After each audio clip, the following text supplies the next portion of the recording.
Hello and welcome to the latest edition of Immigration Unpacked. I'm Hickman, a solicitor in the immigration team at Bindmans. First off, really sorry about the long gap since our last podcast. We've had lots of staff absences due to summer holidays and illnesses and so on, but hopefully we're getting back on track now and we should be talking to you more regularly again. Today I'm with Vincent Palfi, who's another solicitor in the team, and we're going to be talking about the government's plan to change the way immigration and asylum appeals work. So under the current system, not all decisions get a right of appeal.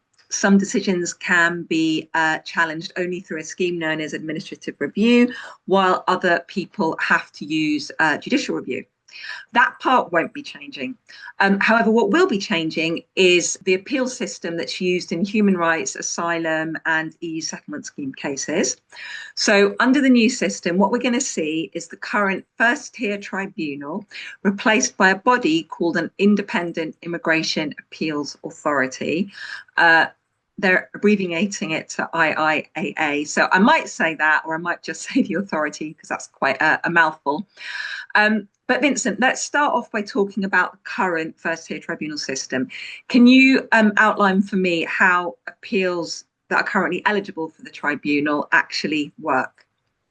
Yes. So thanks, Connor. So like you said, in applications involving asylum claims, human rights claims, and some EU settlement scheme cases, where an application is refused by the Home Office, that will carry a statutory right of appeal. So if you appeal that decision, the appeal is heard by the Immigration and Asylum Chamber in the First-Tier Tribunal.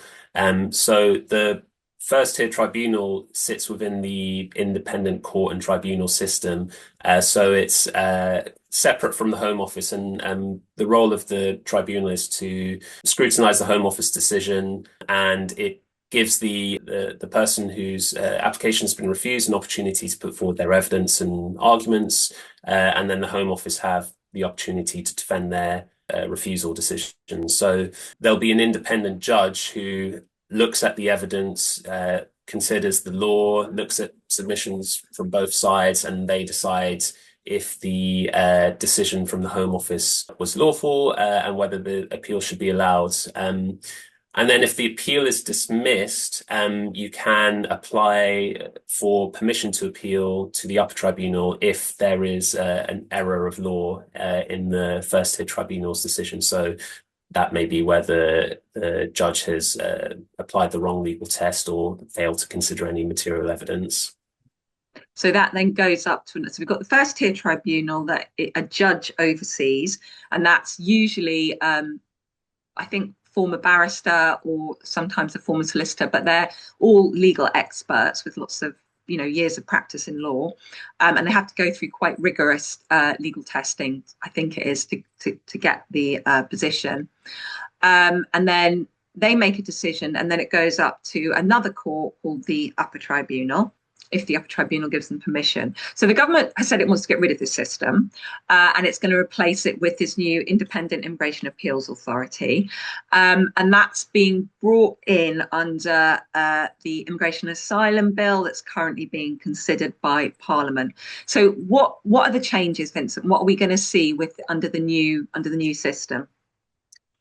Yeah, so one of the big changes, and probably the one that will result in the most cause for concern, is that instead of appeals being heard by tribunal judges, so judges that are recruited through the judicial appointment system and are legally qualified, the appeals will be determined in this new authority by adjudicators. So the government have described them as being more like magistrates. So those are volunteers from the community who hear cases in the criminal courts. So adjudicators could be people maybe like former police officers, they could be social workers, civil servants, maybe counsellors. So what the government says is that, I mean, because they're not legally qualified, they'll be trained for the role. But we don't yet know how long the training will last or what qualifications, if any, these adjudicators will require. The bill also allows the Home Office to make regulations which set out time limits for an appeal to be decided by the new authority, and also to take any other steps in the proceedings. But again, we don't yet know whether those time limits will govern when decisions are made by the authority, so how long they will, or the time limit to make a decision, or if those new time limits will reduce the time available to appellants to get legal representation, get evidence together, get expert reports, and prepare their cases. So there's still a lot of detail to be ironed out, things that we don't know yet. The bill also does still allow for a right of appeal to the upper tribunal. So if a decision is refused by the new authority, people can still apply for permission to appeal to the upper tribunal if there is an error of law in the authority's decision. So that's much like the current system. So just to be clear, just in case it's not, like, there are currently time limits within the current tribunal system. So we've already got time limits, like appeals must be lodged within 14 days in country or 28 days outside of the country. Like, something like you get a decision and then you can just decide to appeal it, 6 months later. We've already got quite strict deadlines. And I think the reason that what they're looking about making stricter time limits on, I think, I don't know, this is just my understanding, although we don't know, is that it's on how long it takes for the case to actually be heard. So how long it will take. So if you lodge an appeal, for example, are we thinking that what the Home Office might say is the appeal, whatever they're going to call it, must be heard by the adjudicator within, for example, 6 months? Is that what we're thinking? Yeah, potentially, yes. And yeah, again, that gives rise to concerns about the amount of time that people will have to get their case ready, particularly if they don't have legal representation. They may not be able to put their most effective case forward. So yeah, we don't yet know, but yeah, I think that is the indication. Yeah. So why are they doing this? What's the thinking behind, tearing up everything and starting over? Yeah, so the government's main justification for introducing this new authority is because of delays in the current system. So what they say is the current system is overwhelmed, and there are statistics that are published by the tribunal which show that there are more than 150,000 appeals waiting to be heard. And on average, it takes around 61 weeks for appeals to be cleared. So that's well over a year. So what the government, even my experience, sorry to cut you off there, Vincent, but I've got appeals that I've been waiting for coming on 2 years. Is that so that's 60, because some appeals are looked at more quickly than others, aren't they? So that 61 weeks is probably an average, but some appeals are taking far longer than that, aren't they? Yeah, no, absolutely. So yeah, no, that's on average, but yes, I mean there are appeals. I've also had appeals where it takes well over a year. Sometimes it can take 2 years for them to be decided. So appellants or people who are in the appeals process they're often left in limbo, and they don't really know. They don't know what's going. They don't know how long they have to wait for their appeal to be heard. They're obviously very anxious about to have their appeal heard as soon as possible. So what the government says is that the existing structure can't deal with the volume of appeals quickly enough. So that creates long periods of uncertainty. And in the government's point of view, that also delays removal of people they think do not have an entitlement to remain in the UK. So in order to reduce those delays, the government plan to recruit these adjudicators, so from a much wider pool of people. There'll be many more people available to do the job, really. Yeah. So in theory, that will increase their capacity to deal with appeals, and again, in theory, lead to more decisions being made quicker. Okay, so I don't think the government's, call me cynical, doing it out of the goodness of its heart because it's worried about all these people waiting months for a decision. It's like you said, it's because they want to get rid of people faster, I'm guessing. But that said, people with really good appeals I would have thought would benefit from the process, right? No one likes, like you said, waiting around 1 to 2 years. So what's the problem? Because on paper, speeding up appeals sounds like a good thing.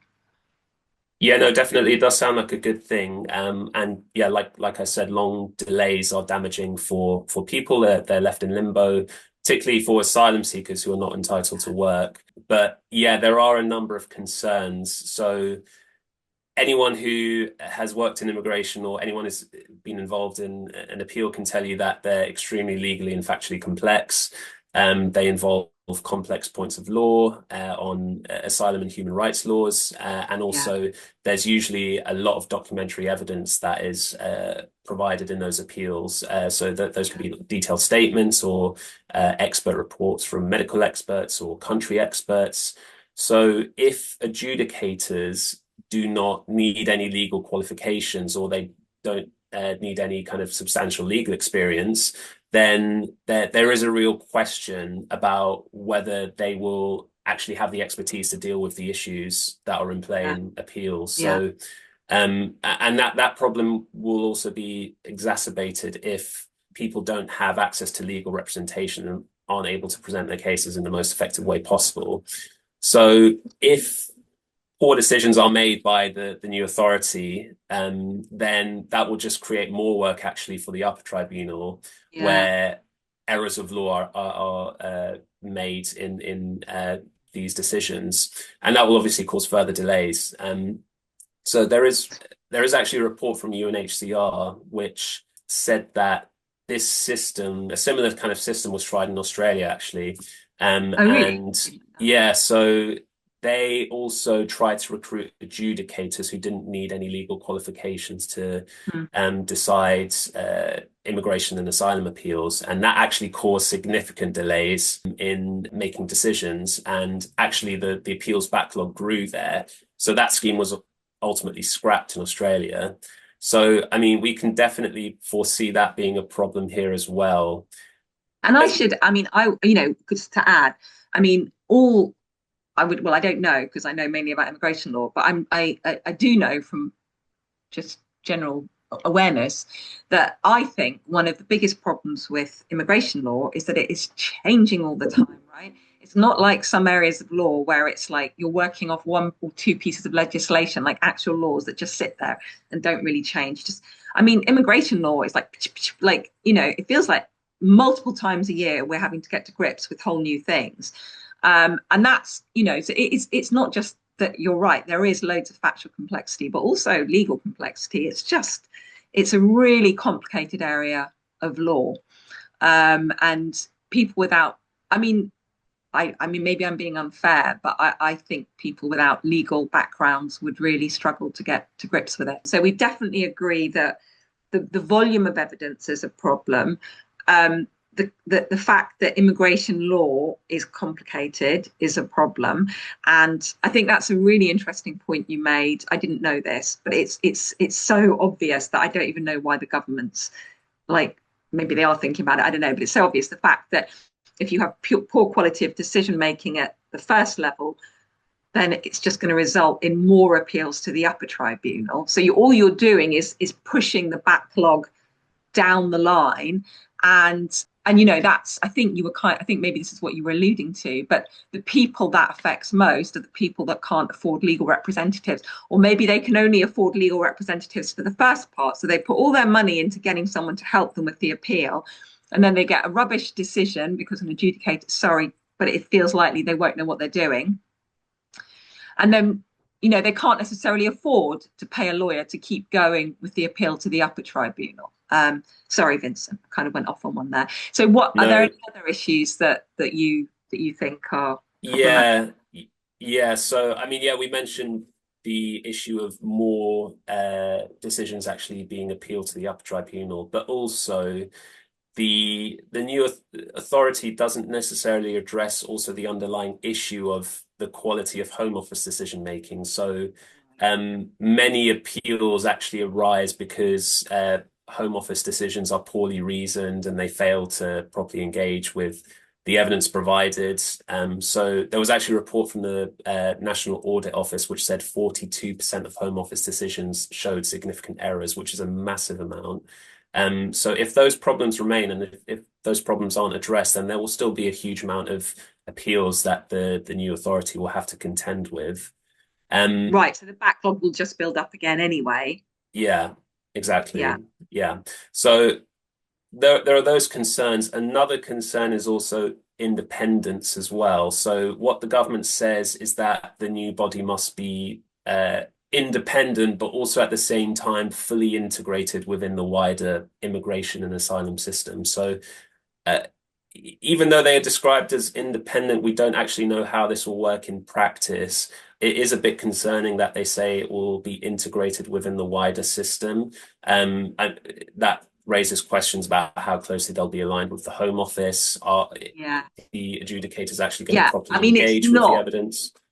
it's not being, just to be clear to people who don't understand the full significance of what you've just said, Vincent. We're not talking about it being aligned within the judicial system in any way. We're talking about it being aligned within the immigration system. So, the Home Office is the immigration system. So we don't know quite where it will sit, but I think for anyone, it's deeply alarming, the idea that an authority that is meant to be reviewing the decisions of the Home Office is potentially under the control of the Home Office, even though they say it's going to be independent. Like that's not good optics. It's worrying.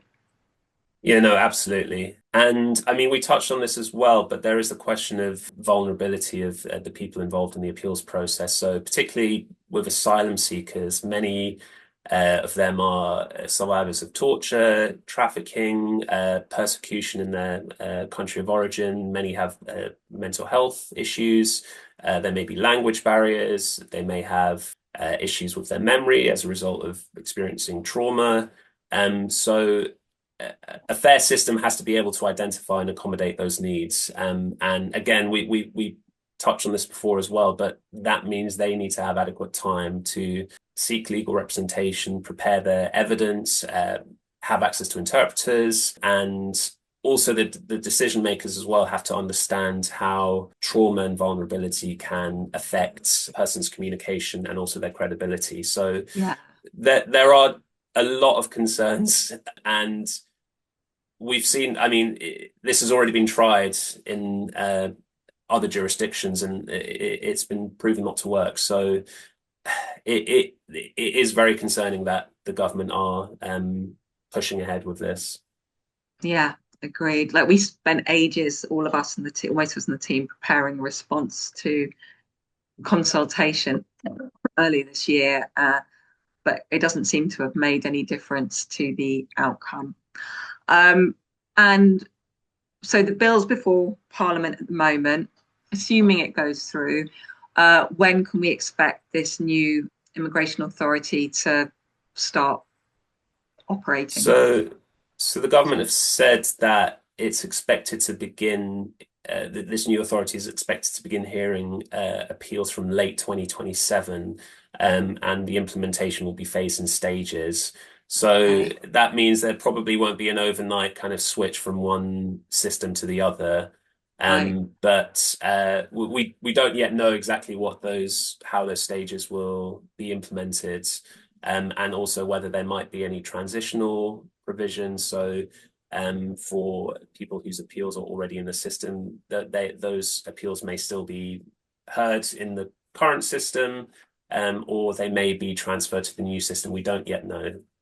Right, right. Okay. So kind of watch this space and see what happens. I mean, I suppose potentially the bill's still before Parliament, so still possibly hope, but not looking super promising at the moment. Okay, well, thanks, Vincent. That was a sobering conversation, but it is happening and it's important that people are aware of it.